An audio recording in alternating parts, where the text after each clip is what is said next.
ಈಗಾಗಲೇ ಮಾತಾಡಿರುವ ಕೃತಿಗೂ ಮತ್ತು ಈಗ ನಾನು ಮಾತಾಡ್ತಿರೋ ಕೃತಿಗೂ ಒಂದು ಸಂಬಂಧ ಇದೆ.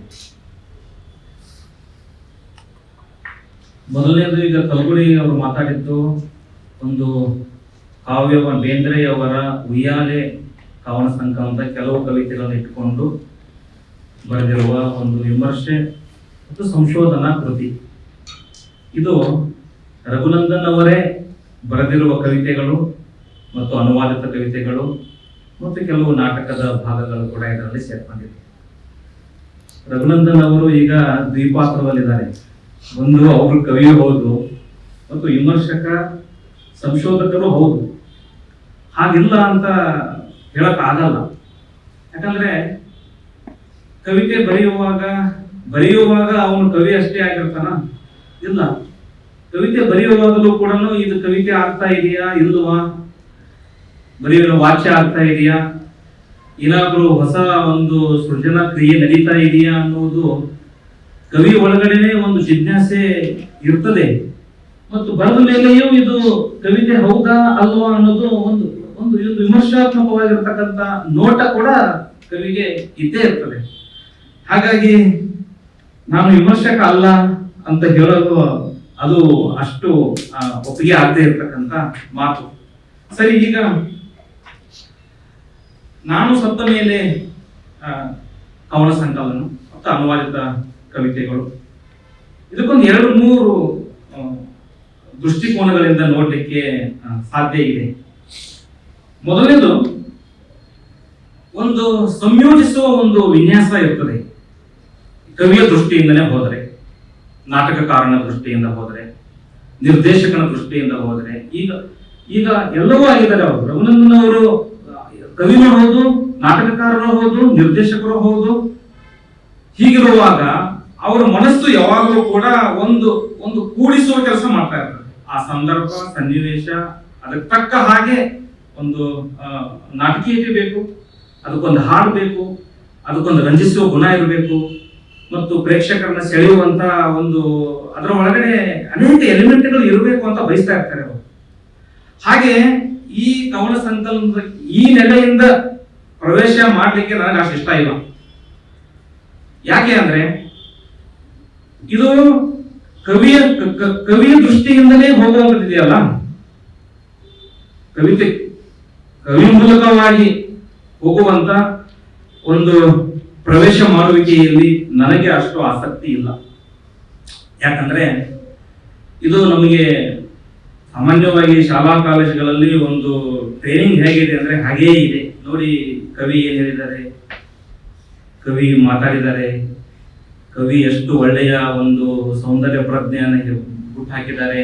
ಈ ತರದೆಲ್ಲ ಬಹಳ ಸೌಕಲಾಗಿರ್ತಕ್ಕಂಥ ಒಂದು ಮಾದರಿ ಮತ್ತು ಮಾತುಗಳು ಇದೆ. ಸರಿ, ನಾನು ಅದಕ್ಕೆ ಟಚ್ ಮಾಡಲ್ಲ ಈಗ ಸದ್ಯಕ್ಕೆ ನಾನು. ಆದ್ರೆ ಇನ್ನೊಂದು ಮಾದರಿ ಏನಂದ್ರೆ, ಕವಿತೆ ಬರೆದ ಮೇಲೆ ಕವಿಯನ್ನ ಸ್ವಲ್ಪ ಹೊರಗೆ ಇಟ್ಟು, ಸ್ವಲ್ಪ ದೂರ ಇಟ್ಟು, ಕವಿತೆ ಅಷ್ಟೇ ನಮಗೆ ಏನ್ ಹೇಳ್ತಾ ಇದೆ, ಕವಿತೆಯ ನಿರೂಪಣೆ, ಕವಿತೆಯ ಒಂದು ನರೇಟಿವ್ ನನ್ನ ಒಳಗಡೆ ಏನು ಯಾವ ರೀತಿ ಗ್ರಹಿಕೆ ಹುಟ್ಟಿಸ್ತಾ ಇದೆ, ಏನು ಆಲೋಚನೆ ಹುಟ್ಟಿಸ್ತಾ ಇದೆ ಅನ್ನುವ ನೆಲೆಯಿಂದ ಹೋಗೋದ್ರಲ್ಲಿ ನನಗೆ ಸ್ವಲ್ಪ ಹೆಚ್ಚು ಆಸಕ್ತಿ ಇದೆ. ಇನ್ನೊಂದು, ಈಗ ರಘುನಂದನ್ ಅವರು ಎದುರಿನಲ್ಲೇ ಕೂತ್ಕೊಂಡು ಈಗ ಅವ್ರ ಕವಿತೆಗಳ ಬಗ್ಗೆ ನಾನು ಹೀಗೆ ಮಾತಾಡ್ತಾ ಹೋದ್ರೆ ಇದು ಸ್ವಲ್ಪ ಬಹಳ ಮುಜುಗರ ಅನ್ಸುತ್ತೆ ನನಗೆ ಆಕ್ಚುಲಿ. ಆಮೇಲೆ ಇದು ಪುಸ್ತಕ ಬಿಡುಗಡೆ ಕಾರ್ಯಕ್ರಮ ಅಲ್ಲ, ಇದು ಆಗ್ತಾ ಇರೋದು ಚರ್ಚೆ ಸಂವಾದ ಅಂತ ಹೇಳಿ ನಡೀತಾ ಇರುವಂತ ಒಂದು ಕಾರ್ಯಕ್ರಮ. ಇದು ಹೊರಗಡೆ ಇಟ್ಟು ಅಂದ್ರೆ ಅವ್ರನ್ನ ಬಾಗಿಲಿಂದ ಹೊರಗಡೆ ಕಳಿಸ್ಬೇಕಂತಲ್ಲ,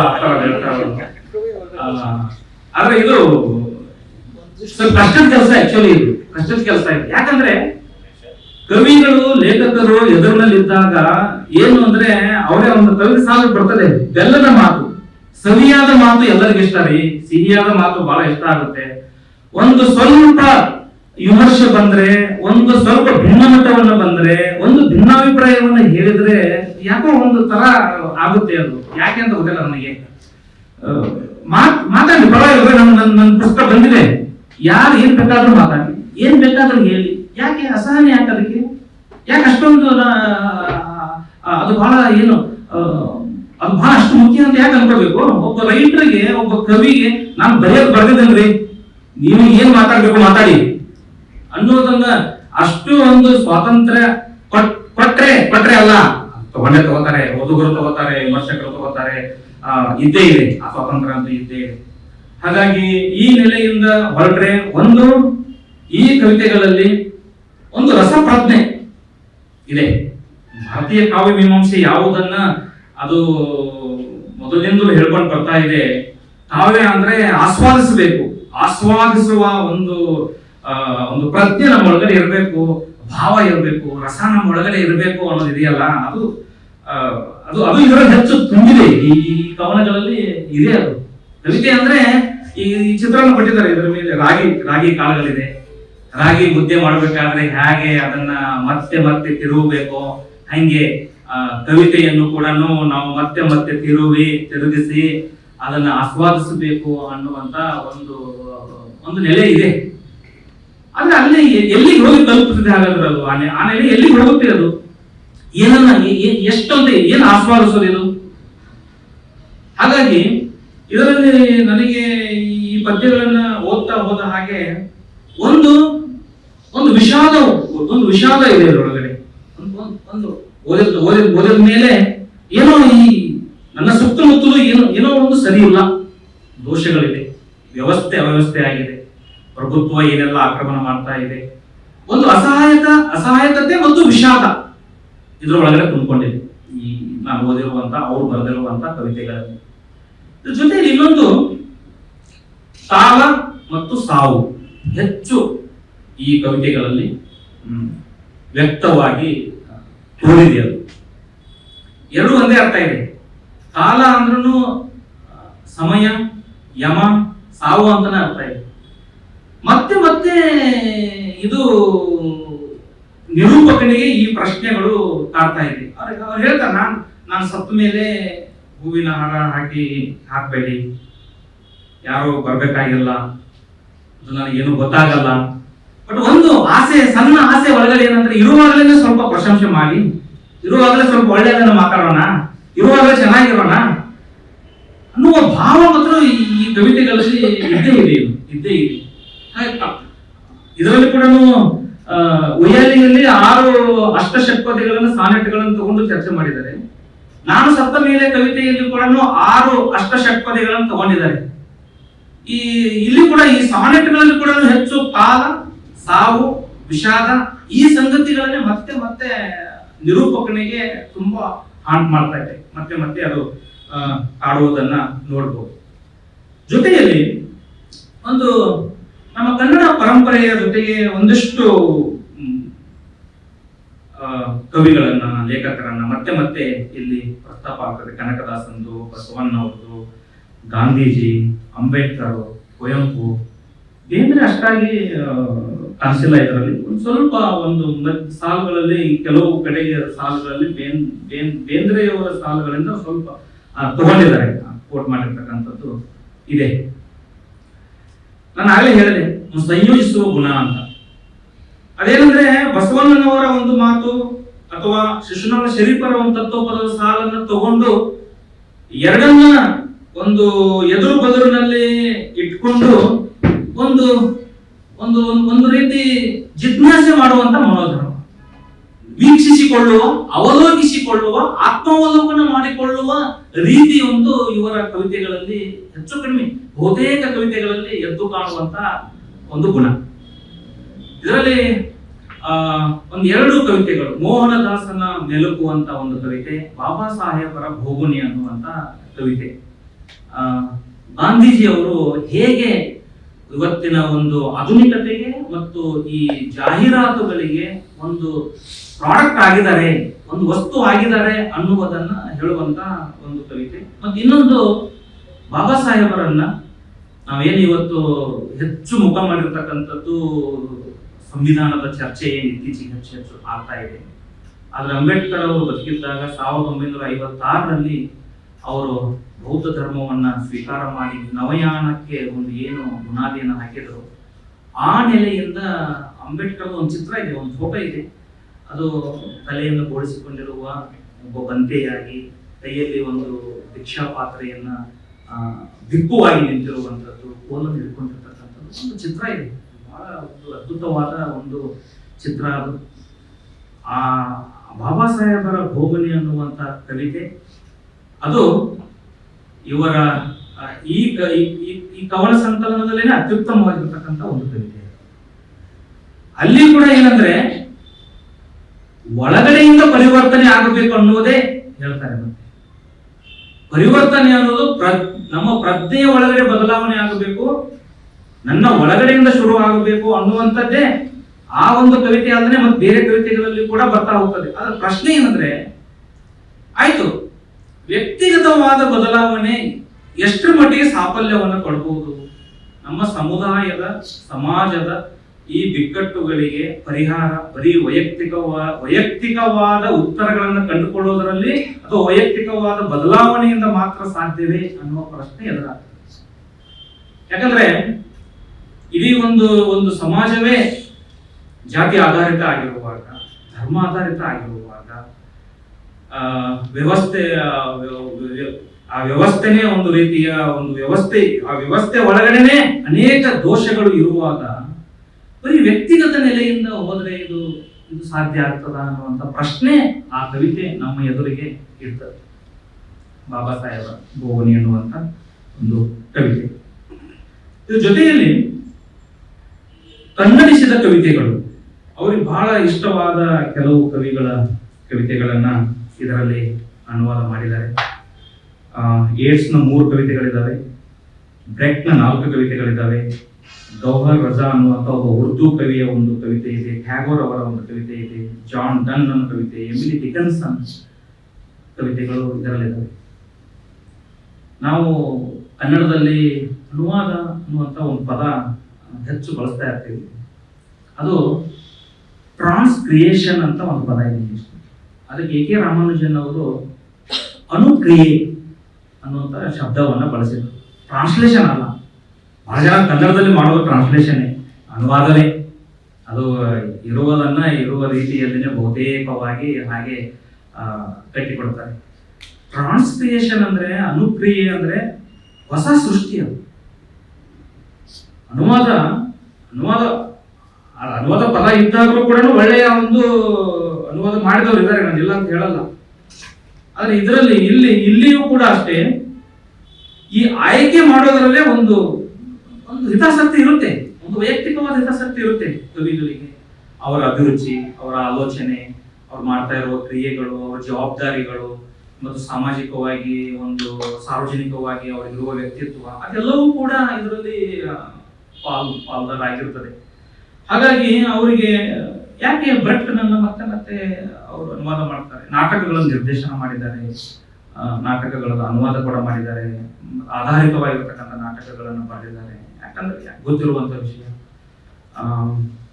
2ನೇ ಮಹಾಯುದ್ಧ ನಡೀತಾ ಇರುವ ಕಾಲದಲ್ಲಿ ಜರ್ಮನಿ ಹೇಗೆ ನಿರಂಕುಶ ಪ್ರಭುತ್ವದಿಂದ ಯಹೂದಿಗಳ ಮೇಲೆ ಒಂದು ಬಹಳ ದೊಡ್ಡ ದೌರ್ಜನ್ಯ ಮಾಡಿತು.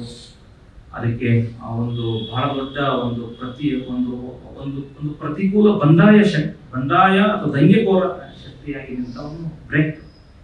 ಅದಕ್ಕೆ ಎಲ್ಲ ಕಾಲಕ್ಕೂ ಪ್ರಭುತ್ವವನ್ನ ಒಂದು ಎದುರಿಸುವ, ಒಂದು ಸವಾಲು ಹಾಕುವ, ಪ್ರಶ್ನೆ ಮಾಡುವ ಸಾಮರ್ಥ್ಯ ಬ್ರೆಟ್ ನಾಟಕಗಳು ಇರೋದ್ರಿಂದ ಅವರು ಹೆಚ್ಚು ಬ್ರೆಟ್ನ ಕವಿತೆಗಳನ್ನ ಮತ್ತು ನಾಟಕ ಭಾಗಗಳು ಕೂಡ ಇದಾವೆ.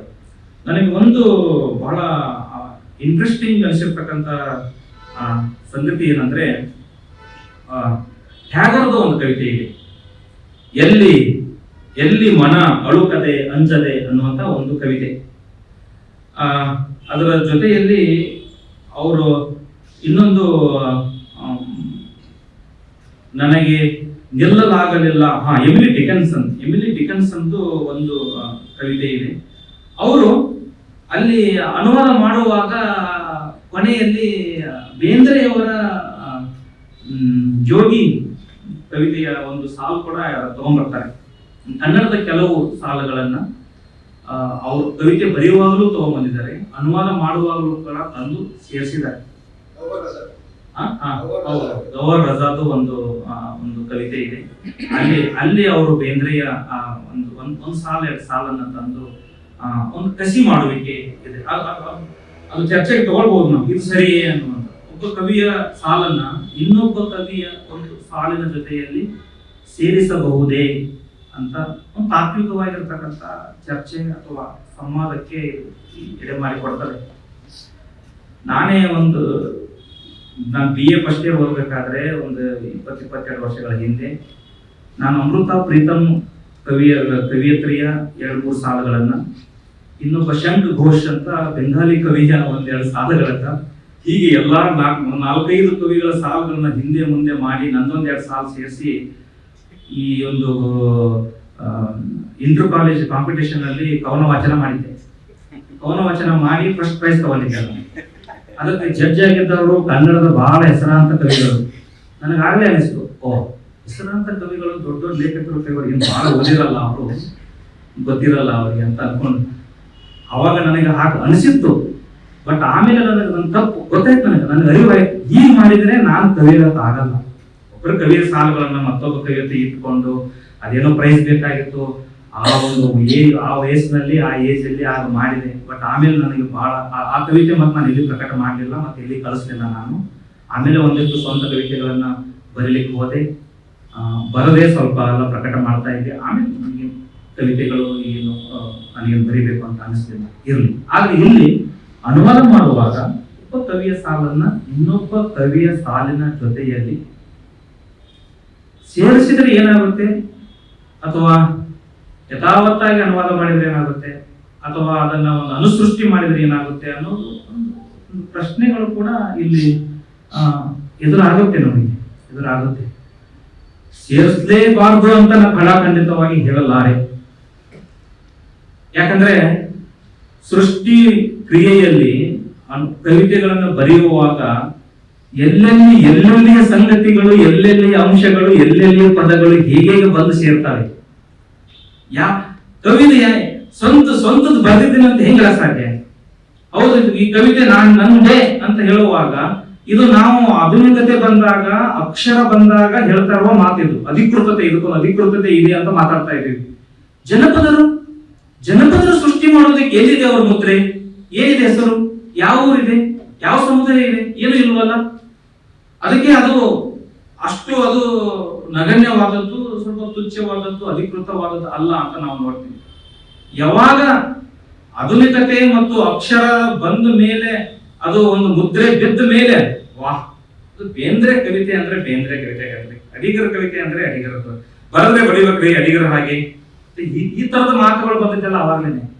ಹಾಗಾಗಿ ಕವಿತೆ ಒಂದು ಹೇಗೆ ಹುಟ್ಟುತ್ತೆ ಅನ್ನೋದು ಬಹಳ ನಿಗೂಢವಾದದ್ದು, ಬಹಳ ರಹಸ್ಯಾತ್ಮಕವಾಗಿರುವಂತ ಒಂದು ಕ್ರಿಯೆ. ಅದು ವಿವರಿಸಕ್ ಆಗಲ್ಲ. ಇಲ್ಲ, ಇದರಲ್ಲಿ ಒಂದು ಕವಿತೆ ಇದೆ, ಇದರಲ್ಲಿ ಅದಕ್ಕೊಂದು ಒಂದು ವಿವರಣೆ ಕೂಡ, ಈ ಒಂದು ನಿರೂಪಣೆ ಇದೆ ಇದರೊಳಗಡೆ. ಈ ಕವಿತೆ ಒಂದು ಸ್ವಲ್ಪ ಅದನ್ನ ಓದಿ ನಿಮಗೆ ನಾನು ಹೇಳ್ಬೇಕು. ಏನಂದ್ರೆ ಅದು ಕವಿತೆ ಹೆಸರು ಕವಿತೆ ಏಕಾಂತ ಲೋಕಾಂತ. ನೋಡಿ, ಇಲ್ಲಿ ಒಂದು ಕೋಟ್, ಕವಿತೆ ಬರೆಯೋಕ್ಕಿಂತ ಮುಂಚೆ ಒಂದು ಕೋಟ್ ಇದೆ. ಏನು, ಏಡ್ಸ್ ಕವಿಯ ಬಗ್ಗೆ ಆಡೆನ್ ಬರೆದಿರುವ ಒಂದು ಕವಿತೆಯ, ಆ ಕವಿತೆಯ ಒಂದು 3-4 ಸಾಲುಗಳು ಏನಿದೆ, ಕವಿತೆಯಿಂದ ಏನೂ ಆಗುವುದಿಲ್ಲ, ಅದರಿಂದ ಏನೂ ಹುಟ್ಟುವುದಿಲ್ಲ, ಬದುಕುಳಿದು ಅದು ಹೇಗೋ ಬಾಳಿಕೊಂಡಿರುತ್ತೆ, ಆಗುತ್ತಾ ಇರುವೊಂದು ಬಗೆ ತಾನು ಎಂಬಂತೆ, ನಾಲಿಗೆ ಬಾಯೆಂಬಂತೆ. Poetry makes nothing happen, it survives. ಕವಿತೆಯಿಂದ ಏನೂ ಆಗುವುದಿಲ್ಲ, ಪೊಯೆಟ್ರಿ ಮೇಕ್ಸ್ ಏನು, ಕವಿತೆಯಿಂದ ಏನೂ ಆಗಲ್ಲ ಅನ್ನೋದು ಬಹಳ ನಿತ್ಯಾತ್ಮಕವಾಗಿರ್ತಕ್ಕಂಥ ನೀತಿ ಇದು. ಕವಿತೆಯಿಂದ ಏನೂ ಆಗುವುದಿಲ್ಲ ಅನ್ನಂಗಿದ್ರೆ ಡನ್. ಆಡೆನ್ ಕವಿತೆ ಏಡ್ಸ್ ಬಗ್ಗೆ ಕವಿತೆ ಯಾಕೆ ಬರೀಬೇಕಾಗಿತ್ತು? ಹಾಗಾದ್ರೆ ಬೇಂದ್ರೆ ಅವರು ಕೂಡ ನಿನ್ನ ಕವಿತೆ ಯಾರಿಗೆ ಬೇಕಾಗಿದೆ? ಬ್ರೆಡ್ ತಾ, ರೊಟ್ಟಿ ತಾ ಅಂತಾರ ಬರೆದು ಒಂದು ಕವಿತೆ ಬರ್ತದೆ. ಹಸಿದವರಿಗೆ ರೊಟ್ಟಿ ಕೊಡೋಣ, ಬ್ರೆಡ್ ಕೊಡೋಣ, ಏನಾದ್ರೂ ಕೊಡೋಣ, ನಿನ್ನ ಕವಿತೆಯಿಂದ ಏನಾಗಬೇಕಾಗಿತ್ತು? ಹಾಗಾದ್ರೆ ಬಟ್ ಮನುಷ್ಯ ಬರೀ ರೊಟ್ಟಿಯಿಂದ ಬ್ರೆಡ್ನಿಂದ ಅಷ್ಟೇ ಬದುಕಲ್ವಲ್ಲ. ಮನುಷ್ಯನಿಗೆ ಮನರಂಜನೆ ಬೇಕು, ಸಂತೋಷ ಬೇಕು, ಅವನಿಗೆ ಬೇರೆ ಹುಡುಕಾಟ ಬೇಕು. ಫಸ್ಟ್ ಒಳಗಡೆ ಇದೆ ಒಂದು ಮನುಷ್ಯನ ಒಂದು ಹುಡುಕಾಟ ಮೊದಲಿನಿಂದಲೂ. ಅವನಿಗೆ ಏನಂದ್ರೆ ನಾನು ಹೇಗೆ ಭಿನ್ನ ತೋರಿಸ್ಕೋಬೇಕು, ನಾನು ಬೇರೆಯವರಿಗಿಂತಲೂ ಎಷ್ಟು ಭಿನ್ನ, ನಾನು ಎಷ್ಟು ಭಿನ್ನವಾಗಿ ಬರೆಯಬಲ್ಲೆ, ನನ್ನ ಒಂದು ಪರ್ಸನಾಲಿಟಿ ಎಷ್ಟು ಡೈವರ್ಸಿಟಿ ಆಗಿದೆ ಅಂತ ತೋರಿಸ್ಕೊಳ್ಳೋದ್ರಲ್ಲೇ ಬಹಳ ಆಸಕ್ತಿ ಇರುತ್ತೆ ಮನುಷ್ಯನಿಗೆ. ಅದರಲ್ಲಿ ಆಧುನಿಕ ಮನುಷ್ಯನಿಗೆ ಬಹಳ ಇರ್ತದೆ. ಹಾಗಾಗಿ ಕವಿತೆಯಿಂದ ಏನೂ ಆಗುವುದಿಲ್ಲ, ಅದರಿಂದ ಏನೂ ಹುಟ್ಟುವುದಿಲ್ಲ. ಬಟ್ ಒಂದು ಮಾತಿದೆ ಅದರಲ್ಲಿ, ಏನಂದ್ರೆ ಕವಿತೆ ಅಂದ್ರೆ ಅದು ಆಗ್ತಾ ಇರ್ತದೆ. ಕವಿತೆ ಯಾವ ಕವಿತೆಯು ಪೂರ್ಣವಾಗಿ ಆಗಿರುವುದಿಲ್ಲ. ಕಲ್ಗುಡಿಯವರು ಈಗ ಒಂದು ವಿಮರ್ಶೆ ನಮ್ಮ ಮುಂದೆ ಇಟ್ಟರು. ಅವರು ಇಲ್ಲಿಯವರೆಗೆ ಬಂದಿರುವ ವಿಮರ್ಶೆಗಿಂತಲೂ ಒಂದು ಭಿನ್ನವಾದ ವಿಮರ್ಶೆಯನ್ನು ರಘುನಂದನ್ ಅವರು ನಮ್ಮ ಮುಂದೆ ಇಟ್ಟಿದ್ದಾರೆ. ಇನ್ನು ಮತ್ತೆ ಯಾರಾದ್ರೂ ಇನ್ನೊಂದು ಭಿನ್ನ ಮತ ಬಂದೇ ಬರ್ತದೆ. ಇನ್ನೊಂದು ಭಿನ್ನಾಭಿಪ್ರಾಯ, ಇನ್ನೊಂದು ಭಿನ್ನ ಮತ, ಇದು ನಿರಂತರವಾಗಿರ್ತಕ್ಕಂಥದ್ದು, ನಿರಂತರವಾಗಿರುತ್ತೆ. ಅಡಿಗರಿಗೆ ಬಹಳ ಇಷ್ಟವಾದ ಕವಿ ಬೇಂದ್ರೆ ಅವರೇ ಹೇಳ್ಕೊಂಡಿದ್ರು. ಬಹಳ ಇಷ್ಟ ಆಯ್ತು, ಅವರನ್ನು ಬಹಳ ಇಷ್ಟಪಡ್ತಾ ಇದ್ದಾರೆ, ಕವಿತೆಗಳನ್ನು ಬಹಳ ಇಷ್ಟ. ಕವಿ ಯಾವಾಗಲೂ ಇಷ್ಟಪಡ್ತಾರಂದ್ರೆ ಏನಕ್ಕಂದ್ರೆ ಇಷ್ಟಪಟ್ಟು ಏನಂದ್ರೆ ಅದನ್ನು ಮೀರಲಿಕ್ಕೆ ಪ್ರಯತ್ನ ಮಾಡ್ತಾ ಇರ್ತಾರೆ. ಆ ಮೀರುವ ಗಳಿಗೆಯಲ್ಲಿನೇ ಅತ್ಯುತ್ತಮವಾದ ಕವಿತೆ ಬಂದ್ರೆ ಅಲ್ಲಿಗೆ ಸಾರ್ಥಕ. ಇಲ್ಲ ಅಂದ್ರೆ ಇನ್ನೊಂದು ರೂಪ ಆಗೋದಾದ್ರೆ, ಇನ್ನೊಂದು ನೆರಳಾಗುವುದಾದ್ರೆ, ಅವ್ರು ಬರದ ಹಾಗೇನೆ ಇನ್ನೊಂದು ಮಾಡೋದಾದ್ರೆ ಅದು ಏನು ಅದರಲ್ಲಿ ಹೊಸತನ ಇರಲ್ಲ. ಹಾಗಾಗಿ ಇದಕ್ಕೆ ಸಾಕಷ್ಟು ವಿವರಣೆ ಇದೆ. ಈ ಕವಿತೆ ಹೇಗೆ ಹುಟ್ಟುತ್ತೆ, ಏನಾಗುತ್ತೆ ಅನ್ನೋದ್ರ ಬಗ್ಗೆ ಕಾವ್ಯಮೀಮಾಂಸೆಯಲ್ಲಿ ಸಾಕಷ್ಟು ಚರ್ಚೆ ಇದೆ. ಈ ತರದ ಮಾತುಗಳೆಲ್ಲ ಇದಾವೆ. ಆದ್ರೆ ನನಗೆ ಇದರ ನಂಬಿಕೆ ಇದೆ, ಕವಿತೆ ಅನ್ನೋದು ಅದು ಯಾವಾಗಲೂ ಘಟಿಸ್ತಾ ಇರ್ತದೆ. ಯಾರಲ್ಲಿ ಓದುಗರಲ್ಲಿ, ಯಾರ ಕವಿತೆಗಳನ್ನು ಓದ್ತಾ ಇರ್ತಾರೆ, ಹೊಸ ರೀತಿಯಿಂದ ಓದ್ತಾ ಇರ್ತಾರೆ.